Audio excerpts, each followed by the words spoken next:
തുരിസീൻ പർവ്വതത്തിലേക്ക് വരാൻ പറഞ്ഞ് പർവ്വതത്തിന്റെ അരികിൽ വന്നു നിന്നു. മഹാനായ മൂസാ നബി അലൈഹിസ്സലാം പ്രവാചകന്മാരിൽ വളരെ ചങ്കുറപ്പുള്ള പ്രവാചകനാ. തുരിസീൻ പർവ്വതത്തിന്റെ മുന്നിൽ വന്നു നിന്നപ്പോൾ തുരിസീൻ പർവ്വതമുണ്ടല്ലോ, ആ പർവ്വതത്തിൽ പ്രത്യക്ഷപ്പെട്ടു ഒരു നേരിയ പ്രകാശത്തിന്റെ കിരണം. അല്ലാഹുവാകുന്ന പ്രകാശമുണ്ടല്ലോ.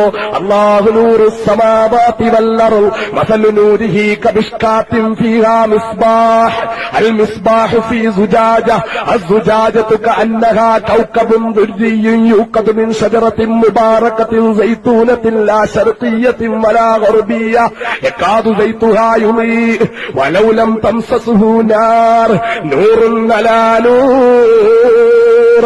പ്രകാശമാണ്, പ്രകാശമാണ്. അള്ളാഹുവിനെ കുറിച്ച് അള്ളാഹു തന്നെ ഉപമ പറഞ്ഞു കൊണ്ടുവന്നിട്ട് അവസാനം അള്ളാഹു പറഞ്ഞതെന്താ? പ്രകാശമാണ്, പ്രകാശമാണ്, പ്രകാശത്തിന്റെ മേൽ പ്രകാശമാണ്, പ്രകാശിച്ച് പ്രകാശിച്ച് പ്രകാശത്തിന്റെ പ്രോജ്വല പ്രഭാപൂരമാണ് എന്ന് അള്ളാഹു തന്നെ അള്ളാഹുവിനെ കുറിച്ച് വിശേഷിപ്പിച്ച ആ അള്ളാഹുവിന്റെ പ്രകാശം, ആ അള്ളാഹുവിന്റെ പ്രകാശത്തിന്റെ കോടാനു കോടാനു കോടാനു കോടി രശ്മിയുടെ ഒരു രശ്മിയുടെ എത്രയോ ആയിരത്തിൽ ഒരംശം തുരിസീൻ പർവ്വതത്തിൽ പ്രത്യക്ഷപ്പെട്ടപ്പോൾ ജഅലഹു ദക്കാ ഫഖറ മൂസാ സ്വൈഖാ.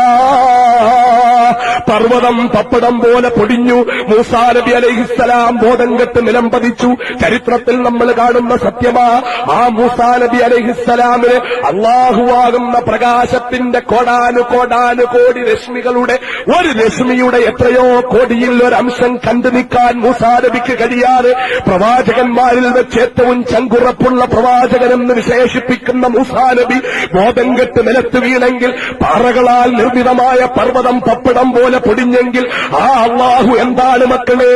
എന്താണോ അള്ളാഹു 1000 കൊല്ലം മൗദനിക്ക് വാങ്ങു പറഞ്ഞാലും പറഞ്ഞു തീർക്കാൻ പറ്റാത്ത, 1000 കൊല്ലം എഴുത്തുകാരൻ എഴുതിയാലും എഴുതി തീർക്കാൻ പറ്റാത്ത, 1000 കൊല്ലം കവിതകൾ എഴുതിയാലും കവിക്ക് കവിത എഴുതി തീർക്കാൻ പറ്റാത്ത ആ അള്ളാഹു എന്ന അത്ഭുത പ്രതിഭാസമുണ്ട്.